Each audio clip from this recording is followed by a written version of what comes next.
married to a woman who is not Christian. In her Wikipedia, I just looked it up. I wanted to know what her faith was. I didn't know this before. But she still calls herself Hindu. You are raising three kids in interracial, cultural, racial, religious household. How are you maintaining or how are you teaching your kids not to keep your religion ahead of their mother's religion? Or how are you teaching them that your kind, they're that kind who got here just few years or few decades ago is different or is better than your mom's kind who got here just a generation before? And yes, my wife did not grow up Christian. I think it's fair to say that she grew up in a Hindu family, but not a particularly religious family in either direction. In fact, when I met my wife, we were both, I would consider myself an agnostic or an atheist, and that's what I think she would have considered herself as well. Hello, Mr. Vice President. Thank you so much for giving this opportunity to talk here today. I did not agree with many of the things that you said right ahead of this, but I don't think that's my point to discuss here. What I want to ask is, you are married to a woman who is not Christian. In her Wikipedia, I just looked it up. I wanted to know what her faith was. I didn't know this before. But she still calls herself Hindu. You are raising three kids in interracial, cultural, racial, religious household. How are you maintaining or how are you teaching your kids not to keep your religion ahead of their mother's religion? Or how are you teaching them that your kind, they're that kind who got here just few years or few decades ago is different or is better than your mom's kind who got here just a generation before? How are you balancing that? And when you talk about too many immigrants here, when did you guys decide that number? Why did you sell us a dream? You made us spend our youth, our wealth in this country and gave us a dream. You don't owe us anything. We have worked hard for it. Then how can you as a vice president stand there and say that we have too many of them now and we are going to take them out to people who are here rightfully so by paying the money that you guys asked us? You gave us the path, and now how can you stop it and tell us we don't belong here anymore? And one more thing. Do you have to There's be... a lot there. I don't know if I'm going to remember all this, but I will try. I'm sorry. I had to say all of this, and please take it with due... I'm saying all of this with due respect. Go ahead. Please. I have no intention of causing a scene here or anything, but... We're not close to causing a scene, don't worry. But we talked about Christianity, all of this. I'm not even Christian, and I'm here standing to show support. Why are we making Christianity one of the major things that you have to have in common to be one of you guys, to show that I love America just as much as you do? Why is that still a question? Why do I have to be a Christian? Okay, so there was a lot there, and I'm going to try to respond to as much of it as I can. So on the question of immigration, so first of all, I can believe that we should have lower immigration levels, but if the United States passed a law and made a promise to somebody, the United States, of course, has to honor that promise. Nobody's talking about that. I'm talking about people who came in violation of the laws of the United States of America, and I'm talking about in the future reducing the number of people. Sorry, what? May I continue on that?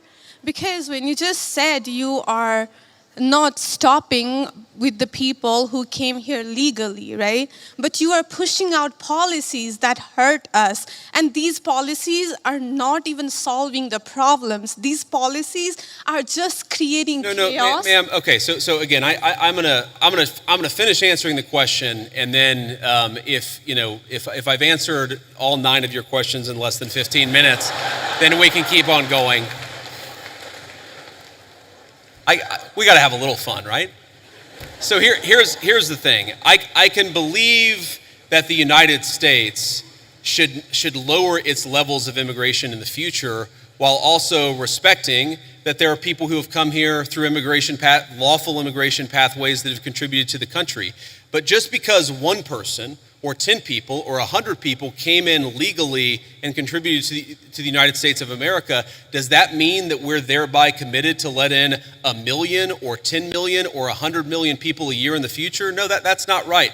We cannot have, I'll go and finish. We cannot have an immigration policy where what was good for the country 50 or 60 years ago binds the country inevitably for the future. There's too many people who want to come to the United States of America, and my job as vice president is not to look out for the interests of the whole world, it's to look out for the people of the United States.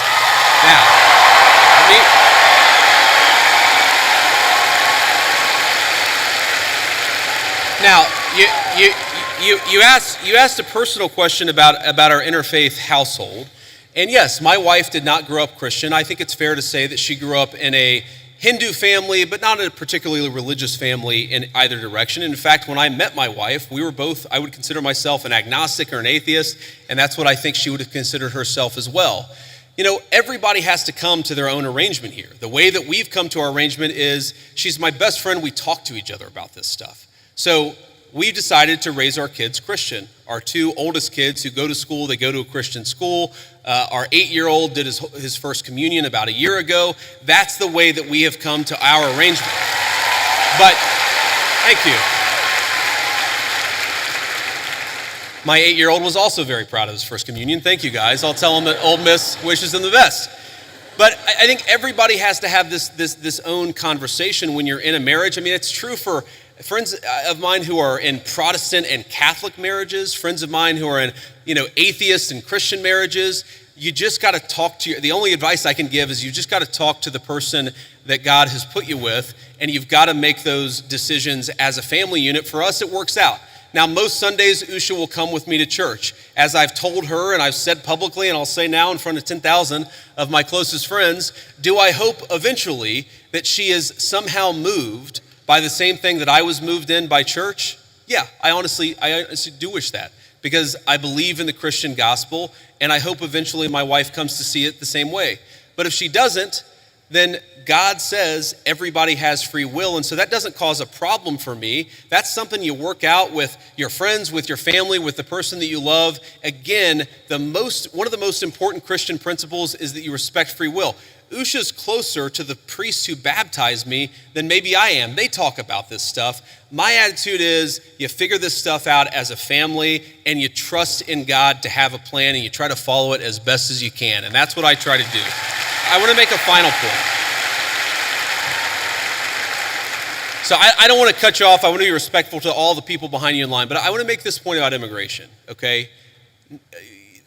If you ask the question, what is the exact right number of immigrants for the United States to let in, it is just very specific on the context. If you go back to the 1920s, the United States passed an Immigration Reform Act that effectively cut down immigration to close to zero for 40 years in this country. And what happened over those 40 years? The many people who had come from many different foreign countries and different foreign cultures, they assimilated into American culture. And there was an expectation that they would assimilate into American culture. I think we have two problems in our immigration system today. And my guess is you're probably a slightly more leftist political persuasion, liberal political persuasion, maybe not.